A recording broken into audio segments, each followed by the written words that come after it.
Yeah, it was a very ranging discussion. We gave them an update on the state of the U.S. economy, which is going very well thanks to President Trump. We received their views on trade, the European economy, and how the Spanish-U.S. relationship can be strengthened. We were told that Spain is opening a trade office in Houston, Texas, which we were very happy about. And we talked about the progress of the U.S.-EU trade deal, which brings great stability to both of our countries. We talked about Spain and how the United States has a trade surplus with Spain, which is a hallmark of a good, healthy trade relationship, so we commended them for that. Spain is building ever stronger economic ties with China. What risks do you see in that relationship with Spain? Well, any kind of agreement that we have with another country, or in this case with the European Commission, we want to make sure that the benefits of that agreement are between the U.S. And the EU and Spain as part of that. So obviously anytime we have a deal, we want to make sure that other countries aren't used as a jumping off point for Chinese trade, for example. If we're going to trade with China, which we will, want to have a deal with China. If we're going to have a deal with the EU about EU-US trade, we want it to cover US-EU trade. Any more details? Did you also discuss about purchasing Russian oil? So US requested China stop to purchasing Russian oil. It was mentioned, but not a centerpiece of the discussion. Anti-money laundering is on the agenda. Do you anticipate any lowering of the fentanyl tariffs or anything on that matter? Well, anti-money laundering is different than the importation of precursor drugs. The money laundering is the result of fentanyl sales, and both the People's Republic of China's government and the U.S. government and citizens are hurt by the money laundering. The money laundering cadres are actually the offspring of groups that are evading China's capital controls, and they have now morphed into money laundering for the Mexican drug cartels. So we discussed ways that we could work together, and the Chinese delegation was very keen to work with us. It was an area of extreme agreement. What about the Sorry? Well, of course that came up. There was some discussion on where we stand. As you know, right now we have a 90-day pause in effect with respect to U.S. tariffs on China and Chinese severe controls on rare earth minerals. We have been renewing that pause periodically. The current pause is set to expire November 10th. We're certainly open to considering further action there. If the talks continue in a positive direction, the United States is receiving rare earths much better than they were before. However, there's still work to be done there. Can you talk about NVIDIA? We discussed the poor timing of the NVIDIA investigation the day of these talks. How are the Fed interviews going? I think we'll wait till we're back on U.S. soil to talk about that. One thing I will say is that I'm respecting the Fed's quiet period, which they have before every meeting, and so it's convenient for me to be here. So no current Fed officials are interviewed during the Fed quiet period. Any more details about TikTok? I think we'll wait for it to be confirmed by the leaders. Can we say we have got another extension of TikTok to Chinese another extension? Well, on that point, we believe we have an agreement. It's just subject to the leaders' approval.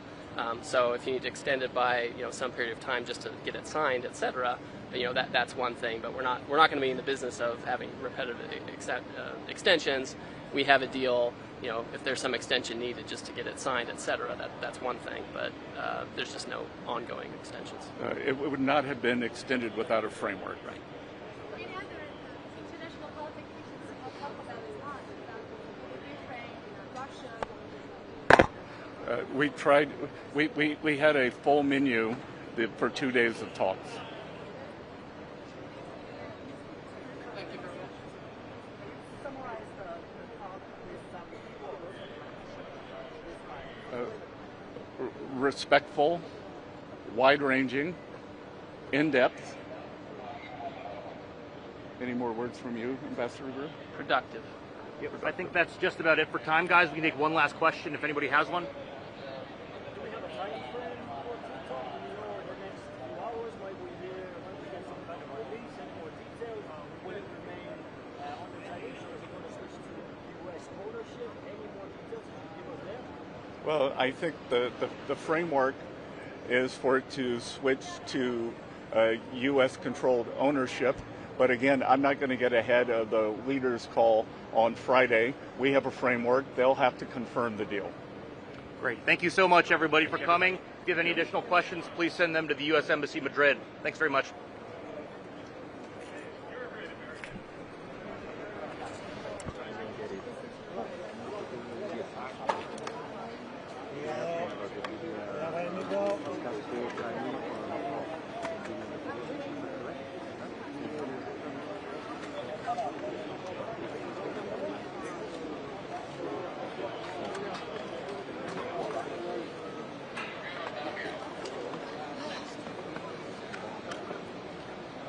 All right.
Excuse. Excuse. Thanks.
se lleva tarjeta, lo tienen todo ahí, ¿no?